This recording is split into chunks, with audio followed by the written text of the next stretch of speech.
Era teknologi digital, era internet adalah era keterbukaan informasi. Kita bisa dengan mudah tahu identitas seseorang melalui kehadiran mereka di internet. Contohnya ketika mereka hadir di media sosial, kita bisa mencari identitas sebenarnya dari pemilik akun media sosial tersebut. Jadi setiap orang yang masuk ke internet itu pasti bisa diketahui identitasnya. Tapi bagaimana kalau di era keterbukaan informasi ini masih menyisakan satu nama, satu sosok yang tidak pernah terungkap atau setidaknya belum terungkap? Ya, kali ini kita akan mencari tahu sedikit, membicarakan sedikit tentang Satoshi Nakamoto. Mungkin ada yang sudah pernah mendengar nama Satoshi Nakamoto, atau mungkin juga kalian ada yang belum pernah mendengar nama Satoshi Nakamoto. Jadi Satoshi Nakamoto ini adalah sosok yang menciptakan Bitcoin. Dan uniknya, setelah dia menciptakan Bitcoin, dia tidak pernah hadir kembali. Dia tercatat terakhir hadir di internet pada tahun 2010, dan setelah itu dia menghilang tanpa jejak. Bagaimana bisa seperti itu? Bagaimana dia bisa menghilang begitu saja dan sampai saat ini belum terungkap? Mari kita coba telusuri ya. Sebelum membicarakan tentang Satoshi Nakamoto dan kelahiran Bitcoin, kita kembali mundur sedikit ke tahun 1980 sampai 1990-an. Di periode tersebut terdapat sebuah komunitas bernama Cyberpunk yang fokus mereka adalah mendorong penggunaan kriptografi sebagai upaya untuk menjaga privasi di dunia internet. Dan di dalamnya terdapat anggota-anggota yang mencoba menawarkan ide-ide tentang uang digital. Misalnya ada DigiCash oleh David Chaum, kemudian ada Bimoni oleh Wide, ada Bitgold oleh Nick Szabo, dan terakhir ada Reusable Proof of Work dari Hal Finney di tahun 2004. Tapi semuanya itu gagal komersil. Mereka tidak berhasil untuk menembus penggunaan secara masif dari ide-ide tentang uang digital yang mereka buat. Meski demikian, ide-ide tersebut bisa dikatakan menjadi fondasi intelektual dari Bitcoin, sebab di 31 Oktober 2008 muncul sosok Satoshi Nakamoto yang merilis white paper di grup mailing list mereka tentang Bitcoin, dan white paper itu berjudul Bitcoin A Peer-to-Peer Electronic Cash System, yang di dalamnya membahas tentang beberapa kemungkinan bagaimana kita sebagai pengguna internet itu punya otoritas terhadap uang kita sendiri dan tidak perlu bergantung terhadap otoritas pusat atau lembaga terpusat tertentu. Lalu pada tahun selanjutnya, di tahun 2009, pada 3 Januari 2009, Satoshi melakukan mining pertama Bitcoin yang ditambang oleh Satoshi Nakamoto sendiri, dan di dalam blog tersebut terdapat sebuah pesan tersembunyi dari koran Inggris The Times yang bertuliskan The Times 3 Januari 2009, Chancellor on print of second bailout for banks. Pesan tersebut dianggap sebagai kritik terhadap sistem keuangan global yang saat itu di tahun 2008 mengalami krisis moneter besar-besaran. Satoshi Nakamoto tidak lantas menjadi aktor tunggal dari Bitcoin, sebab di tahun sekitar 2009 sampai 2010 dia mendirikan sebuah forum di internet bernama Bitcoin Talks.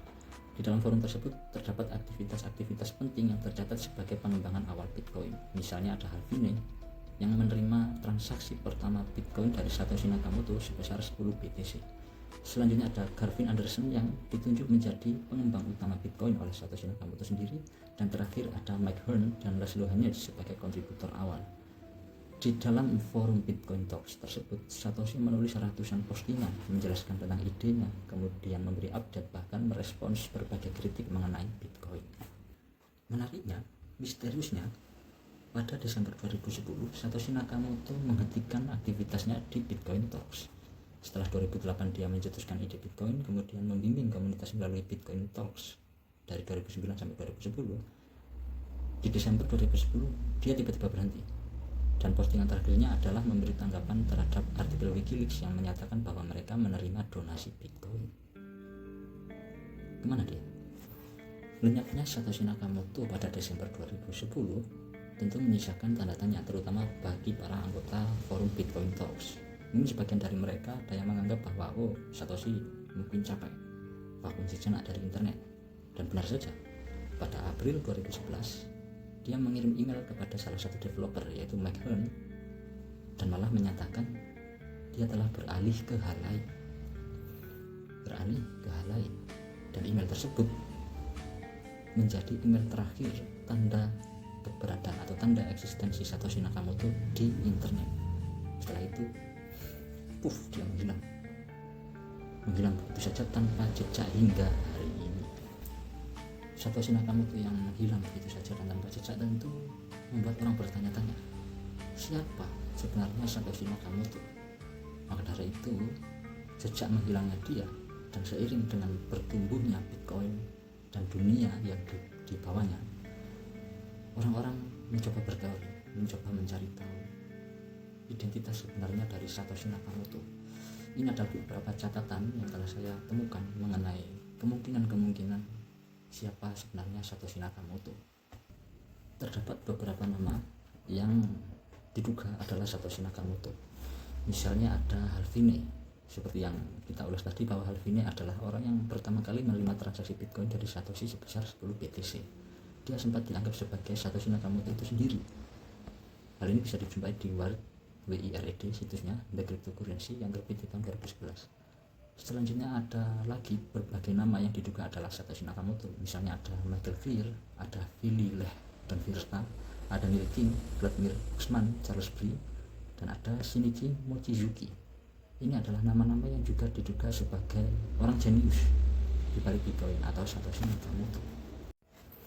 Selain nama-nama yang disebutkan tadi, Nick Szabo juga masuk di dalam daftar orang yang dianggap sebagai Satoshi Nakamoto, sebab dia ini adalah pencipta BitGold seperti yang telah disampaikan di awal tadi, dan BitGold ini sebagai inspirasi utama dari Bitcoin. Hal ini ditunjukkan atau merujuk pada kemiripan dengan white paper dari Bitcoin. Jadi secara gaya penulisannya Nick Szabo ini dianggap hampir sama seperti Satoshi Nakamoto ketika menulis white paper Bitcoin. Selanjutnya ada juga bernama Dorian Prentice Satoshi Nakamoto. Ini namanya persis beneran, ada Satoshi Nakamoto di dalam namanya, tapi nama lengkapnya adalah Dorian Prentice Satoshi Nakamoto. Dia ini adalah seorang insinyur sistem asal California dan namanya sama dengan Satoshi. Dia sempat dipilih dalam tanda kutip sebagai Satoshi Nakamoto oleh Newsweek pada tahun 2014, tapi dia membantah keras bahwa dirinya adalah Satoshi Nakamoto, pencipta Bitcoin.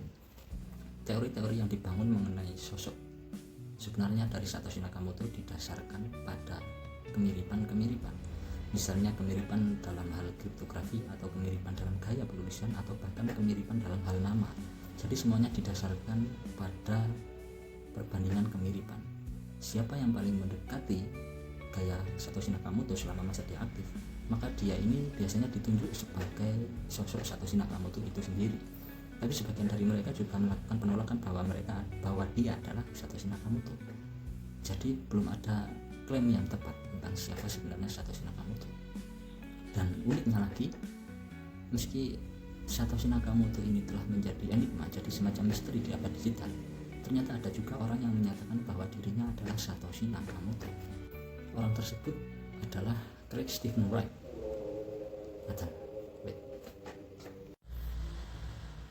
Sudah tak. Jadi Craig Stephen Wright ini adalah seorang pengusaha asal Australia yang mengklaim bahwa dirinya adalah Satoshi Nakamoto. Tapi klaim yang dia lakukan dibantah dan ditolak oleh komunitas karena dia tidak punya validasi yang kuat atas kemampuan kriptografi. Terakhir, ada teori juga yang menyatakan bahwa Satoshi Nakamoto ini sebenarnya bukan satu entitas, bukan satu sosok pribadi individu, melainkan sebuah kelompok, sebuah satuan kelompok yang konon, yang katanya ada yang bilang dibentuk oleh agen-agen dari Amerika. Ngeri. Bernama Laszlo Hanyecz melakukan transaksi sebesar 10.000 Bitcoin untuk mendapatkan satu kotak pizza. Jadi pada tahun tersebut kira-kira 10.000 Bitcoin itu hanya bernilai $40. Tapi bagaimana dengan satu dekade kemudian atau lebih dari satu dekade kemudian? Sekarang mari kita bayangkan dan kita bandingkan. Jadi di tahun yang sama, di saat terjadinya Bitcoin Pizza Day pada 2010 tadi, saat itu iPhone merilis iPhone 4 harganya sekitar 600 dolar dan Bitcoin saat itu baru 0,08 dolar per koinnya. Artinya pada saat itu, pada 2010, harga satu iPhone 4 itu bisa dibeli dengan 7.000 BTC atau 7.000 Bitcoin.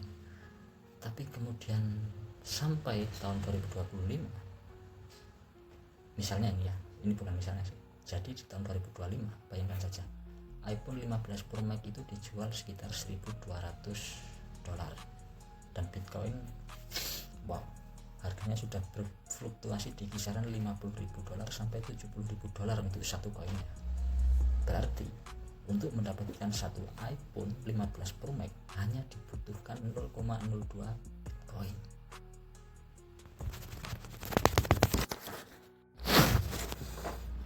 Dan yang terbaru, iPhone telah mengeluarkan produk iPhone 17. Ini yang paling terbaru.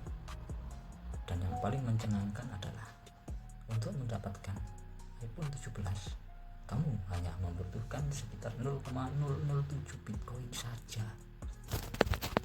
Saya masih percaya dan saya juga masih yakin bahwa siapa tahu saya ini adalah Satoshi Nakamoto, sebab Satoshi Nakamoto tercatat punya saldo 1 juta Bitcoin dan belum pernah diapa-apakan di dompet kriptonya.